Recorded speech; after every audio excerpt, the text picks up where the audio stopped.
সুপ্রিয় দর্শক, সালাম আলাইকুম। আমি ইব্রাহিম চৌধুরী খুকন, বাগা ইব্রাহিম টকশো থেকে আপনাদের শুভেচ্ছা এবং ভালোবাসা জানাচ্ছি। আমাদের এখানে শীত তীব্র হতে শুরু করেছে যুক্তরাষ্ট্রের উত্তর পূর্বাঞ্চলে। সেই শীতের সন্ধ্যায় আমরা বাংলাদেশের রাজনীতি নিয়ে কথা বলছি। আসলে বাংলাদেশের রাজনীতি না, বিষয়টা বাংলাদেশ আমেরিকা সর্বত্রই রাজনীতিতে একটা দ্রুত পরিবর্তন আমরা দেখতে পেলাম। আমাদের এই সময়ে রাজনীতির একটা বড় বাঁকে আমরা দাঁড়িয়ে আছি। এটা শুধু যে বাংলাদেশেই নয়, এটা সমস্ত বিশ্বেই একটা গভীর পরিবর্তনের মোড়ে রাজনীতি দাঁড়িয়ে আছে। রাষ্ট্র চিন্তা, সমাজ চিন্তা, নেতৃত্ব, উন্নয়ন সবকিছুতেই ধারাবাহিক একটা চিন্তা ভাবনা ছিল। যারা সমাজ চিন্তক, রাষ্ট্র চিন্তক, রাষ্ট্র নেতারা, এই চিন্তার পরিবর্তন ঘটেছে। এই যে পথ চলা, যে ধারাবাহিক পথ চলা, সেটা বন্ধ হয়েছে এবং নতুন প্রজন্ম হঠাৎ করে এই নেতৃত্বে বিভিন্ন দেশে নতুন প্রজন্মের উত্থান ঘটেছে। এই প্রজন্মের অনেকের কাছেই আগের প্রজন্মের নেতৃত্বের যে ধারাবাহিকতা, সেটা খুব স্পষ্ট লক্ষণীয় নয়। অনেক ক্ষেত্রে কনফ্লিক্ট আছে।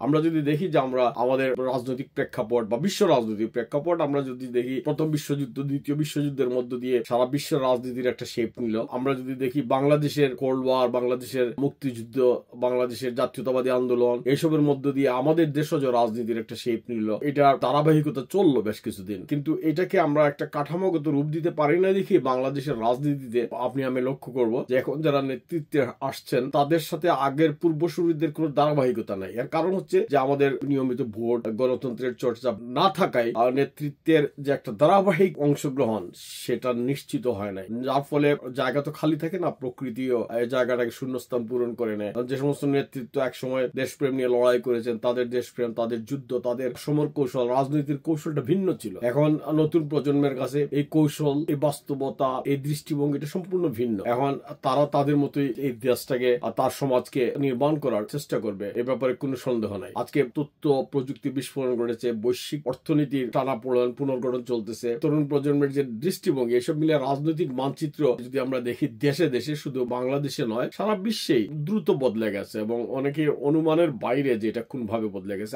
আমি দেখেন দুই দেশের রাজনীতির মধ্য দিয়ে চলে আসা মানুষ, একজন রাজনীতি সচেতন নাগরিক হিসাবে যদি বাংলাদেশের রাজনৈতিক কর্মী ছিলাম এবং সংবাদপত্রে কাজ করার কারণে রাজনীতির বাইরে ভিতরে দেখার সুযোগ হয়েছে। আমি একদিনের জন্য সংবাদপত্রের সাথে আমার সম্পর্ক বিনষ্ট করি না এবং রাজনৈতিক সংবাদ, সমাজকে রাজনৈতিক দৃষ্টিকোণ থেকে দেখা, এইসব তো আমাদের সময়ের বিবেচনা এবং এভাবেই দেখেছি। এবং আমি যদি দেখি যে গত 5-10 বছরে যুক্তরাষ্ট্রের রাজনীতি একটা আমূল পরিবর্তন। যুক্তরাষ্ট্রের সাধারণ মানুষের মধ্যে যে উদারনৈতিকতা, সবাইকে আত্মস্থ করা, সবাইকে নিয়ে চলার যে মনোভাব ছিল, এটা ক্রমশ আমাদের সামনে এটা হারিয়ে গেল। অথচ একই মানুষের সাথে ধরেন আমরা 30-40 বছর থেকে কাজ করতেছি। তার এই পরিবর্তন, নেতৃত্বের প্রতি তার আনুগত্য, নতুন নেতৃত্বের প্রতি তার আকাঙ্ক্ষা, এসব বদলে যাওয়ার কারণে এসব বদলে গেছে অনেকটা। যারা বিশ্লেষণ করেন, রাষ্ট্রচিন্তক, সমাজ চিন্তক, অ্যানথ্রোপোলজিস্ট, তারা এসব গবেষণা করবেন, এসব তথ্য উপাত্ত দেবেন। কিন্তু আমাদের সাধারণ দৃষ্টিতে আমরা যদি দেখি যে এইসব একদম বদলে গেছে আমাদের প্রত্যাশার বাইরে। আমরা অনেকে যেটা ধারণাই করি নাই সেই বাস্তবতায় গেছে। বাংলাদেশের পরিবর্তনের যে কোনো স্থির ও দীর্ঘমেয়াদী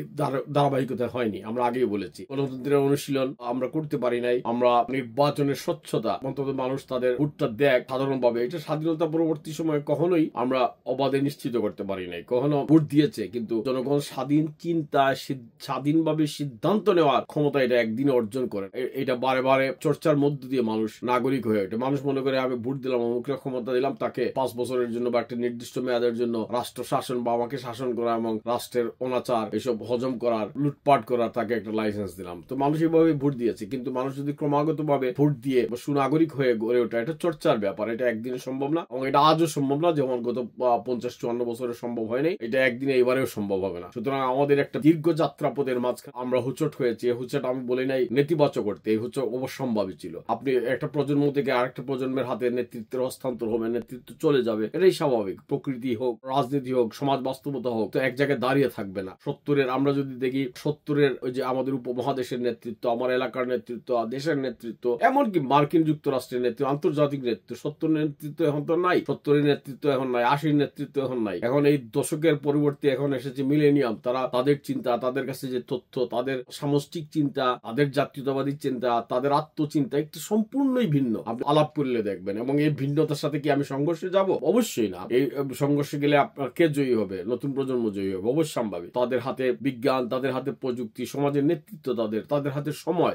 আমি একটা পরিকল্পনা করে আগামী 10-20 বছর আমরা তো সেই পরিকল্পনা বাস্তবায়ন করতে পারবো না। আমরা সেই পরিকল্পনার সেই পরিবর্তনে আমি হয়তো ভূমিকা রাখতে পারবো, কিন্তু সেই পরিবর্তনের নায়ক হয়ে ওঠা আমাদের পক্ষে এখন দুরূহ। এখন আমেরিকার বার্নি স্যান্ডার্স সবাই ধারাবাহিক হতে পারে না। বার্নি স্যান্ডার্স যে পরিবর্তনের কথা বলেন, তিনি যে সামাজিক সাম্যের কথা বলছেন এই বয়সে এসেও, এটা বলাই, কিন্তু আমরা যদি আমেরিকার রাজনীতি দেখি, বার্নি স্যান্ডার্স এটাকে নেতৃত্ব দিতে পারবেন আগামী, হ্যাঁ নেতৃত্বে তিনি বড় ভূমিকা রাখতে পারবেন, কিন্তু এই নেতৃত্বকে এগিয়ে নিয়ে যেতে হবে একজন আলেকজান্ডার ওকাসিওকে অথবা একজন জোহরান মামদানিকে, এবং এটা কিভাবে মানুষ সামগ্রিকভাবে ধারণ করবে এটা দেখার বিষয়, এটার অপেক্ষার বিষয়। আমাদের দেশেও একই অবস্থা। আমাদের দেশে আরো অনেক বিষয় আছে, ধর্মীয় অনুষঙ্গ আছে, সামাজিক সংস্কৃতি আছে, আমাদের ঐতিহাসিক ভাবে আমাদের ধর্মীয় প্রতিযোগিতা, বিদ্বেষ, এক ধর্মে আরেক ধর্মের প্রতি তির্যক দৃষ্টিতে দেখা, সহাবস্থান সবই আছে আমাদের। এইসবকে এখন কোনটা প্রিভেইল করবে, কোনটা সামনে যাবে, আমরা তো সব জানি না। সত্য হলো যে আপনি পরিবর্তন ঠেকাতে পারবেন না। আমরা যদি এবার যে নির্বাচন ঘোষণা হয়েছে বাংলাদেশে, সেখানে যদি দেখি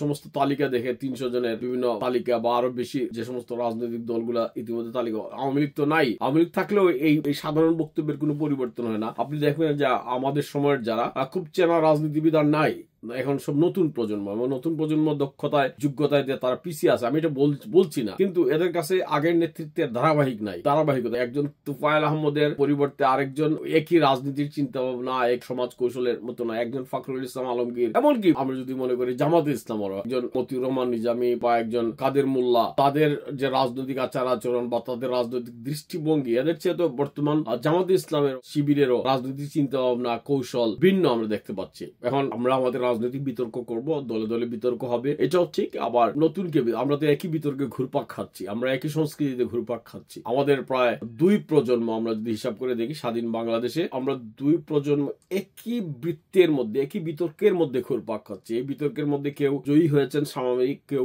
পরাজয় হয়েছেন, ঠিক ঘুরে ফিরে আমরা একই বিতর্ক। এবং এই বিতর্কে কি সব মানুষ একাকার? হয়তো না, কিন্তু অধিকাংশ মানুষের কাছে কোনো বিকল্প আসে নাই যে বিকল্প নেতৃত্ব দিতে পারে। এখন বর্তমান যে পরিবর্তনের মধ্য দিয়ে বাংলাদেশের যে নতুন প্রজন্ম, এই প্রজন্ম ব্যাপকভাবে কি এক ঐক্যবদ্ধ হয়ে একটি দেশের ভবিষ্যৎ নির্মাণে নতুন কোন রূপরেখা সৃষ্টি করতে পারবে, নতুন কোন ভাবাদর্শ বা মোটা দাগের একটা ঐক্য যদি আমরা করতে পারি, বাংলাদেশ নামক দেশটাকে বাংলাদেশ হিসেবে এগিয়ে নিয়ে যাবে। এবং এটা কখনো ভারত নিয়ে যাচ্ছে, কখনো পাকিস্তান নিয়ে যাচ্ছে, কখনো আমেরিকা নিয়ে যাচ্ছে, এই সমস্ত অমূলক বিতর্কে বা কার্যকর বিতর্কে না গিয়েও একটা দেশপ্রেমিক বাংলাদেশি হয়ে নতুন প্রজন্ম যদি বাংলাদেশে করতে পারে, তাহলে আজকের বিতর্ক হয়তো সফল। আমরা যারা পুরনো মানুষজন, আমরা ঘুরে ফিরে ওই একই বিতর্কে আমাদের জীবন পার করে দিয়েছি, এবং পরবর্তী জীবনেও বাকি যে অবশিষ্ট জীবন, সেখানে সেই বিতর্কতে বেরিয়ে আসতে পারবো না। আমরা খুব পছন্দ করি আমার পক্ষে যদি কারো বক্তব্য যায় তাকে বাহবা দেওয়া, আবার একটু যদি দেখি মতো ভিন্নতা, তাকে দালাল বা তাকে ভিন্ন মতের একটা তকমা দেওয়া। এসব করতে অনেক তো হয়েছে। এসব করে আমরা কি অর্জন করেছি?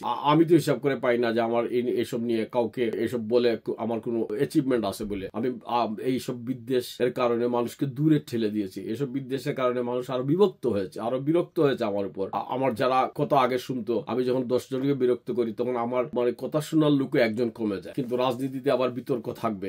একটা বিতর্কহীন রাজনীতি কখনো সুফল নিয়ে আসতে পারে না। এটা যদি আমাদের আগের প্রজন্ম দেখি, আমরা বিভিন্ন ভাবাদর্শে দেখি, এমনকি আপনি সমাজতান্ত্রিক, রাজতান্ত্রিক, গণতান্ত্রিক আন্দোলন আর দেশে দেশে আমরা যদি দেখি যে বিতর্কহীন কথাও নাই, বিতর্ক হবে, চ্যালেঞ্জ হবে, এবং চ্যালেঞ্জের মধ্য দিয়ে একটা বৃহত্তর জনগোষ্ঠী ঐক্যটা প্রিভেইল করবে, এবং সেই প্রিভেইলের মধ্য দিয়ে, সেই উত্থানের মধ্য দিয়ে বাংলাদেশটাও যদি যায়, তাহলে আমাদের বাংলাদেশের ভবিষ্যৎ কেউ দাবি রাখতে পারবে না। এবং আমাদের বাংলাদেশের যেমন আমাদের অনেক অপমান আছে, আমাদের অনেক অধযাত্রা আছে, কিন্তু আমাদের তো সাফল্য আছে। আমরা বিভিন্ন সময় আমরা লড়াই করেছি, লড়াই করে ব্রিটিশ বিদায় করেছি, আমরা লড়াই করে পাকিস্তানিদের বিদায় করেছি। আমরা আজকের এই ডিসেম্বর মাসে বলতে চাই যে এই বাংলাদেশ নামক দেশের পতাকা অর্জনের জন্য আমাদের তো রক্ত দিতে হয়েছে, আমাদের ত্যাগ তিতিক্ষা আছে।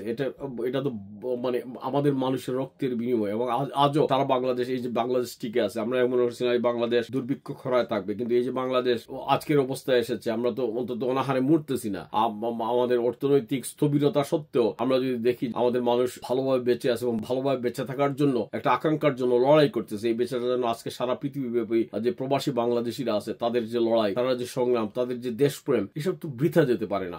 আমি মনে করি না যে পৃথিবীর মধ্যে বাংলাদেশ আজকে যে একটা ইউনিক রাষ্ট্র হয়ে উঠেছে, এই রাষ্ট্রের যে মানুষজন, তাদের প্রয়াস, তাদের আকাঙ্ক্ষা বৃথা যাবে।